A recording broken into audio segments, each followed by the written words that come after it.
All right, so we want to thank you, and I know we told you we were going to give you an emergency kit, and someone referred us, your family referred us over to you, and they said that, and they reserved an emergency kit for you. So we brought this emergency kit for you guys. Now, we are a fire safety company, and now I know you guys don't plan on having a fire, but Tony and I, a lot of families fail to plan in the event of a fire. So what we're going to do today, we're going to just help you guys plan to make sure that you and your family are safe in the event of a fire.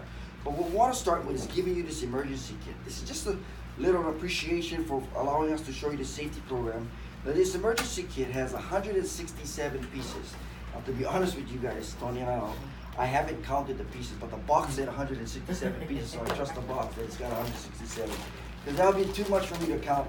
But in here is really, really cool. You got all kinds of stuff in here. Now, on the other side of the packet, it tells you what is in here. There's an emergency blanket, emergency poncho. There's a whistle, light stick, radio with headphones, flashlight, batteries.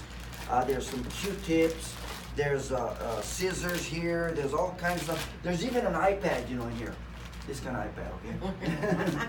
So there's an iPad in here and everything. So this is for you guys. This is an appreciation that for allowing us to show you the safety program. Now, we want you to do this. We're going to allow you to give away 10 of these things to your friends, your family, your neighbors, and whoever you love.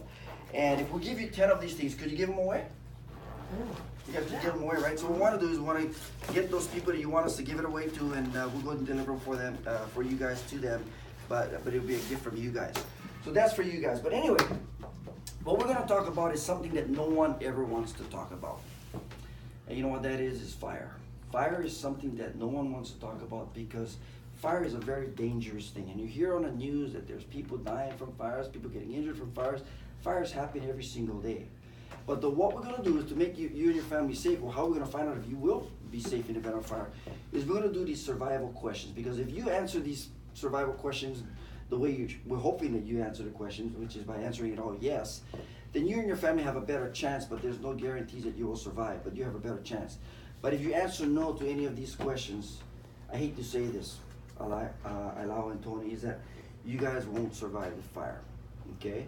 So what we're going to do is talk about that survival question. The first question I need to ask you guys, and answer these questions as honestly as possible, because if you tell me what I want to hear, then you're only cheating yourself and your family. So just tell me what the real answers, okay? Do you guys have a meeting spot outside of your home? And what I mean by meeting spot is, if you want to have a fire tonight, and everyone runs out different bedrooms, different windows, and everybody makes it out, does everyone know where to meet at one single spot? No.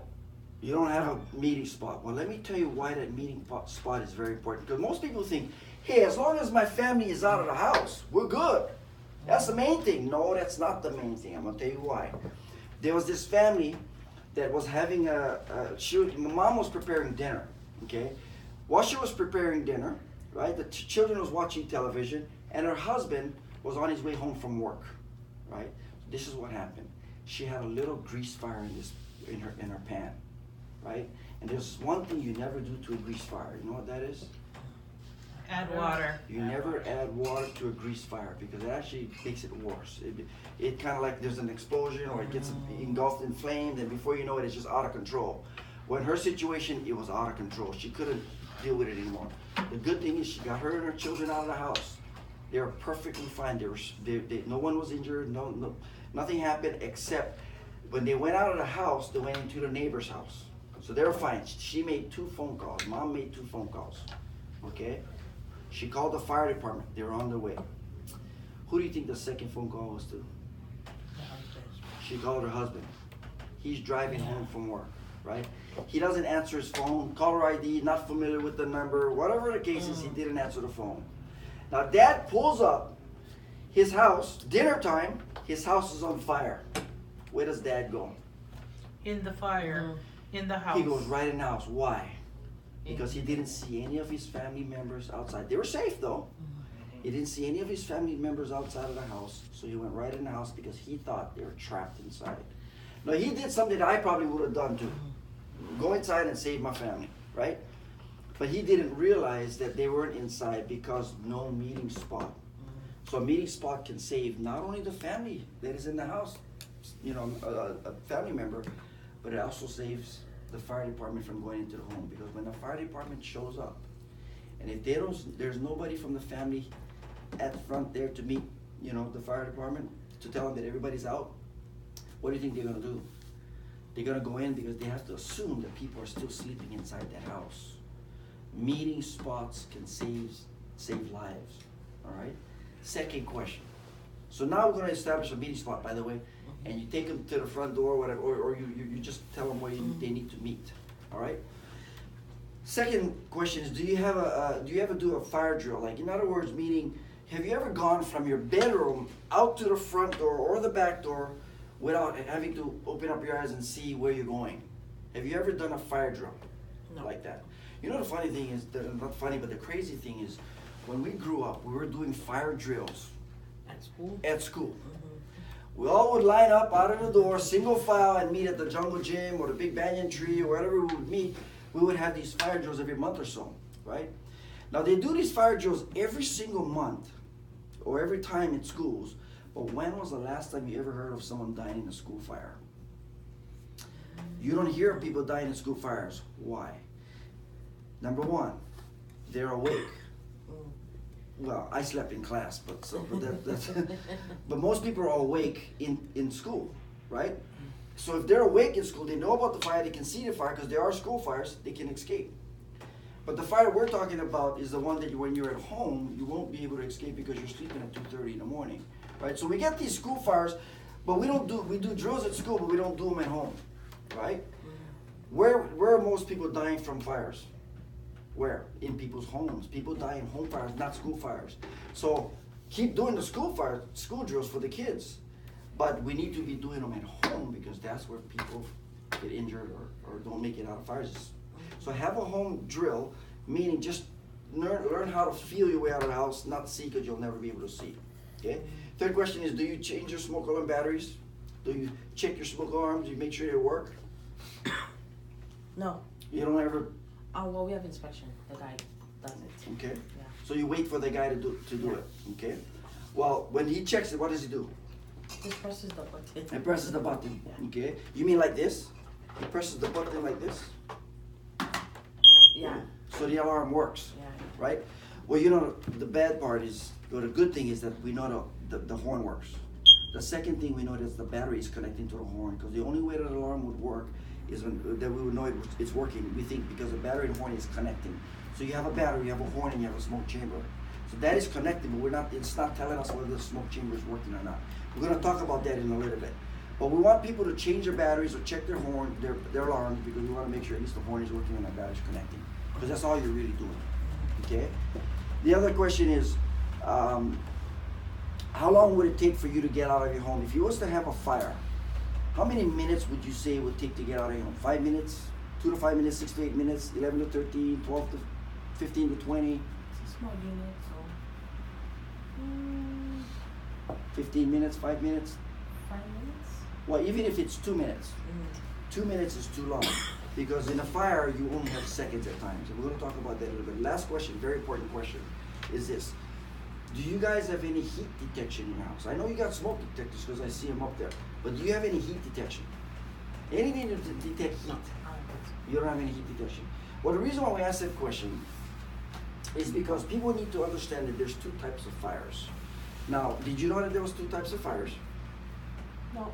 Most people would think a fire is a fire. If there's smoke, there's fire. There's fire, there's smoke, and it's a fire. That's all they know. But people need to understand that there's two types of fires. The first type of fire is what we call a hot, fast burning fire. The hot, fast burning fire comes from gas, grease, and electric. Those types of fires burn so fast, you only have seconds because they're burning. Those types of fires have lots of flames, but very little to no smoke. Okay? The second type of fire is what we call a cold, slow, smoldering fire. Cold, slow, smoldering fires usually come from something smoldering in a carpet, something smoldering in a bed mattress, something smoldering in a couch or sofa, and there's a lot of smoke, but there's no flames, right? In fact, I'm going to show you the two types of fires, because you don't really know what it's like. I'm going to show you by showing you something burning. Now, this burning is going to represent your bedding, your lampshade, your drapery, just basically something burning here, okay? And when I burn it, I want you to tell me if you see a lot of more flame or more smoke when you see this thing burning. And when I blow it out, I want you to see it's going to be the total opposite, right, of what you're going to see at first. So let's just say something catches on fire and we burn it. What do you see? More flames or more smoke? Flames. Flames. And this is hot, right? And when I burn out the flame, what do we see now? More smoke, right? So what we did was we have two fires. This is a fire, right? And the first one was a fire. Now we take this and we put this in a jar like this. When I put this in a jar, what did I just do to the fire? Cut off the oxygen. I took out something very important to keep this fire burning, which is oxygen, right? The unfortunate thing is the same oxygen that fuels this fire is the same oxygen that fuels us as humans. We need oxygen to breathe, right? And this is what they have found. I know, Lau, is that fires and will always win in a house fire. Okay? Simple reason for that is because oxygen gets deprived from the people that are in the home, and they actually can fall into a deeper sleep. And we're going to talk about that in a minute here, but I'm going to just leave this here because oxygen is the key to surviving, for the fire to survive and even for us to survive, right? So you have answered no to a lot of the questions that I've just talked to you about. But I know it's not because you don't want to take fire safety serious, but you didn't take it as serious as you should. But the reason why a lot of people answer no to a lot of the questions that we ask is because they didn't take it as serious as they should. Why? It's because they have three misconceptions. These three misconceptions can actually cost someone's life just because you have these three misconceptions in your mind. And I'm going to start with the first misconception of why people don't take fire safety serious. The first one is this, right here. It won't happen to me. Most people will never think it would ever happen to them. It's going to happen to who? Oh, it's going to happen to the kids. Man, honey, that kid's down the road, they're always playing with matches, they're always playing with fireworks, right? And the neighbor over there, they're always barbecuing, they're dangerous. And you know, the other people over there, they're older people, they're probably going to forget to turn off their stove, or whatever the case is, it's going to happen to someone else. Why? We turn off our stove every night, we check, because I grew up, my mom telling me, check the stove every night before you go to bed, check the stove, check the stove. So I was programmed to do that. Unplug things on a counter, right? We think we're safe because we think we do things that's going to keep us safe. Misconception number one, it won't happen to me. For all the people that have already had their fires, 500, 1,000, right? I haven't asked 500 people, but the people I did ask that had fires already, I asked them one question. And if I was to ask all the 500 or 1,000 people that already had their fires, I asked them this one question: did you think that you would ever have a fire in your house? What do you think the answer was? No. It was always no. No one has ever told me, Garrett, you know what, man? Yeah, I knew we were going to have a fire. We knew it was going to happen at 2 o'clock in the morning, and we was ready for it. We were standing by waiting for that fire. No. Nobody ever plans on having that fire. But again, people fail to plan in the event of that fire. You know the thing about our job, Tony and I know, is that our job is kind of like a flight attendant. When you ride the airplane, what do? They give you a presentation on how to be safe in the event of a plane crash. Well, you know, nobody wants a plane crash. Who in the world wants a plane crash? But they tell you what to do on every flight. If you've ever been on a cruise ship, what do you think they do before every time they sail? Because I've been on a lot of cruises, and guess what they do? They give you the life vest, and you have to meet out on the deck, and they're going to tell you what to do in case the ship starts to sink. Well, who in the world wants the ship to sink? Exactly. Right? Well, who in the world wants a home fire? We're here to make sure that these things don't happen, or if it does happen, you're ready for it, right? So it won't happen to me, it's going to happen to somebody else, right? Now, I'm going to tell you a story, a true story, simply because I met this family, and this family was the Venetia family. I go to the Philippines, and I got to sit down with this family that actually had a fire. Now, Mr. De Venetia, you can actually Google the story if you wanted to. Mr. De Venetia was a senator of the House or Speaker of the House in the Philippines. Anyway, he's a politician, right?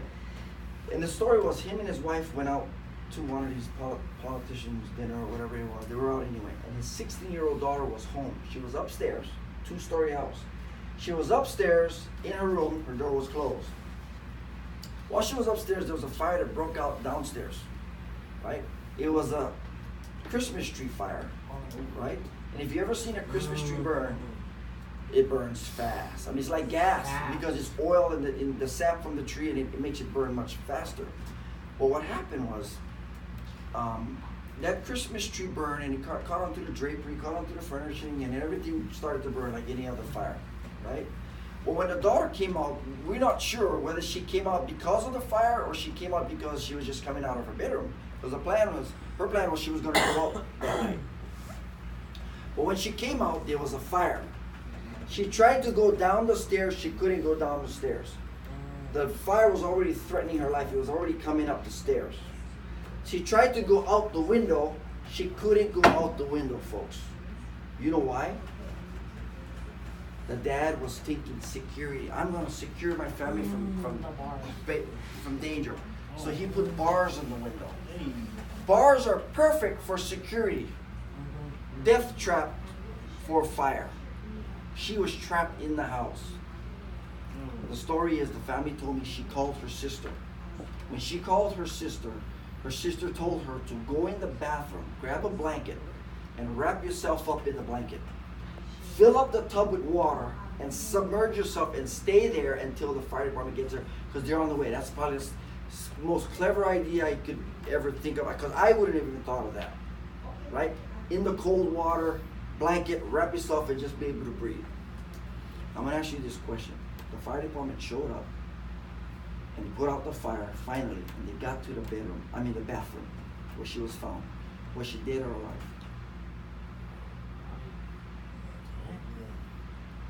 How did she die if she was dead? That's smoking. Smoke? That's what most people say is a smoke inhalation. Well, she was dead, you're right. But she didn't die from the smoke. Anytime anyone dies in a fire, they have to do an autopsy of the human body, because they need to determine what cause of death was. Not just, fire. No. They have to find out one of three things. Number one, they want to find out if the person died from what they call superheated air. One breath of superheated air will burst the lungs.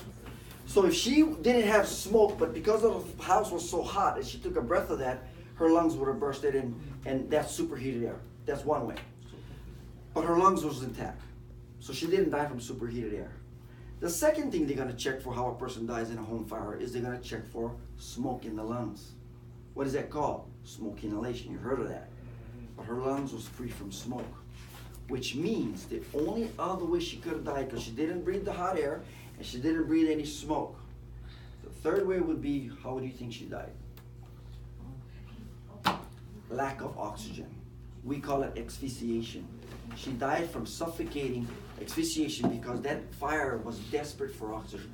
You know, I tell people all the time, I grew up surfing, and when I'm in the ocean, and when we wipe out, right, and when we get submerged, stuck in that water, we want to come up. We're desperate for air. We fight, we do whatever it takes to get to the top so we can breathe.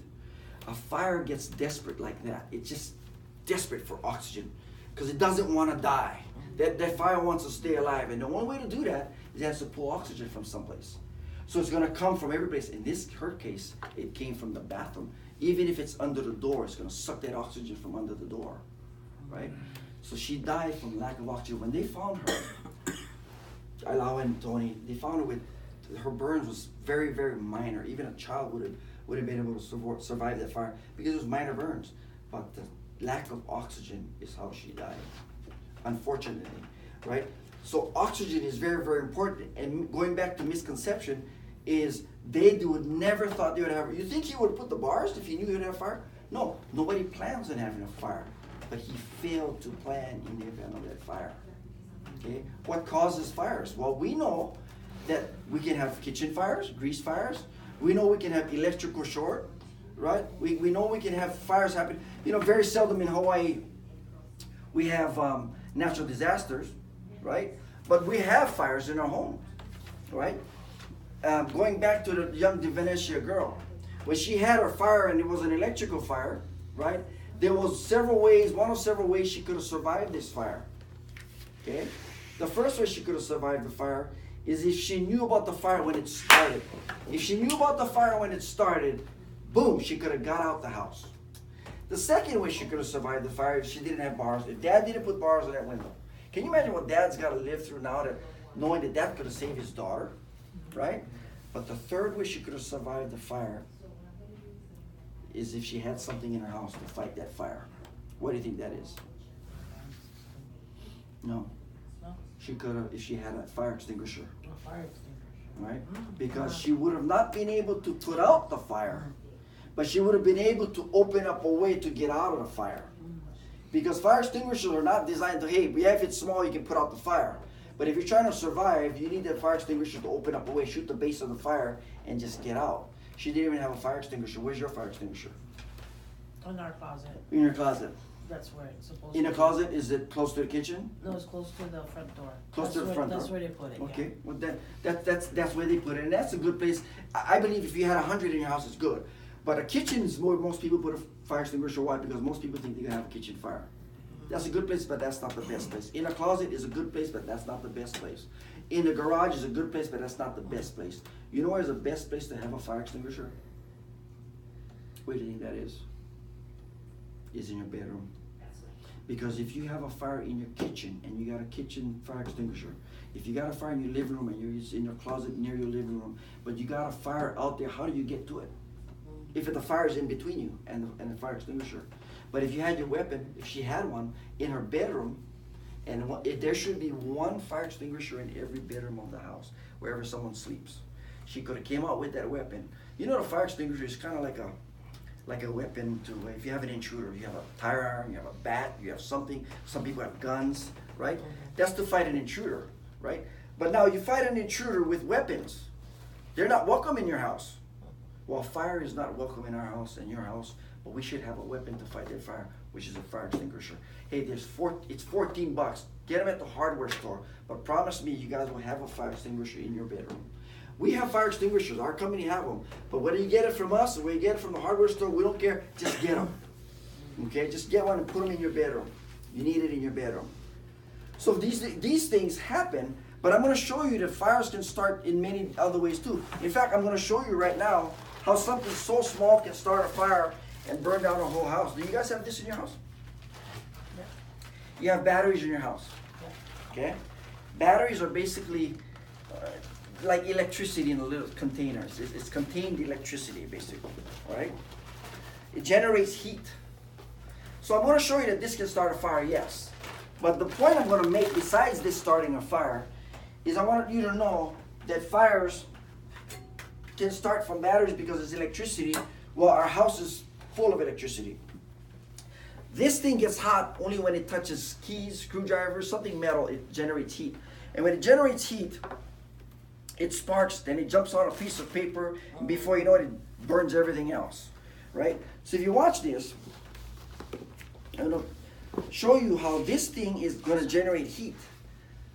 But again, the point is that we have heat here, but how much more dangerous is that outlet, that lights? Every part of our house is hot all the time. 24 hours a day, 7 days a week, our homes are hot with electricity. This here is only hot when it touches something. That is hot right now. That's hot right now. But if this can start a fire, watch what can be worse is electricity in our homes, because look at this. Just from a little battery touching something generates heat, and then all of a sudden it can create a massive fire from a little battery. Right. That there will be much faster than what I just showed you. If you have batteries, yes, they're dangerous. Put them away. Put them in a little plastic, put electrical tape on them, but keep it away from anything that can generate heat when it touches it. Okay? So my question to you guys, misconception number one, most people think it won't happen to them. Do you think a fire can happen to you guys? You have to plan like it's gonna happen tonight. You have to plan like it's gonna happen. You have to prepare your family like, hey, family, we could have a fire tonight at 2 o'clock in the morning. Let's get ready. Let's be ready for this fire. That's the only reason why we find that people don't survive fires. It's just they're not ready. Okay? Second misconception, folks, is that most people think they have what? Plenty of time to escape. They all say that is because, you know why? I hear people say, my husband, he's a light sleeper. Oh, my dogs will bark. Or I live next to a fire department, right? I mean, it doesn't matter because the firemen go to sleep too. That's right. The dogs are scared of fires. And your husband, if he's a light sleeper and the oxygen gets sucked out, he go into a deeper sleep. Right? It don't matter how much, if you think you got time, but there is truth to this. I have plenty of time to escape a fire. The only time you would have a lot of time to escape the fire is if you're awake and you know about the fire. In other words, Mr. and Mrs. Customer, is if a fire breaks out right now, Ayla and Tony, what's going to happen is this.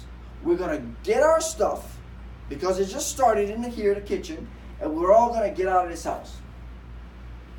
We will make that fire. We have plenty of time for that kind of fire.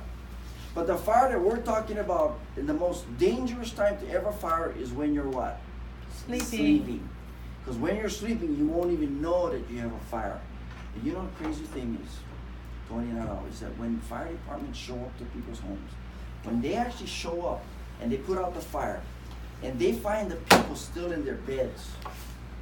Why are the people still in the beds if their house is burning? You know why? It's because they didn't even know. They didn't even wake up. In fact, there's a story about this guy. In fact, you can look at this one. Maryland family of 6 dies in a mansion fire. Right? Talk about time. When they found, long story short, when they found the family, Dad was on the floor. He probably woke up so late when the fire started. He was probably disoriented. He probably didn't even know where he was. He was found on the floor in his bedroom. Mom was sleeping with the 4 grandchildren. His wife. Okay? His wife was sleeping with the 4 grandchildren. And when they found them, where do you think they was? Found them in the bed. Why were those kids and grandma in the bed still? Why? It's because the oxygen got taken out and they were found in their bed. They didn't have time. Dad got up, but there wasn't enough time, because time is what saves people. When we say time, if you look at that, time is what saves people.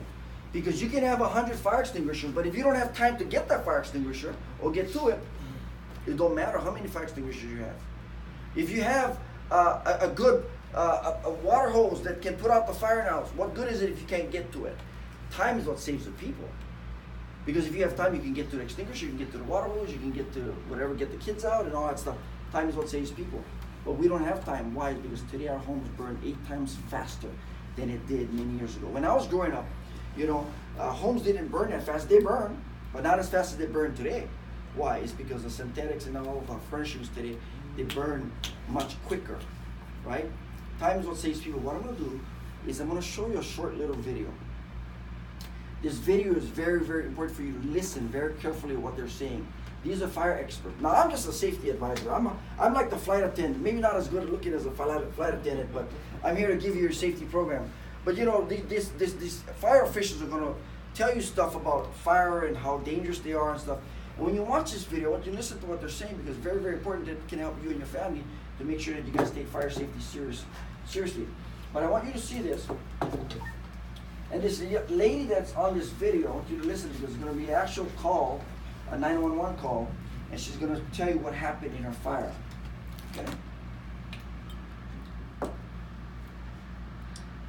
Let's play this video, because we're talking about time.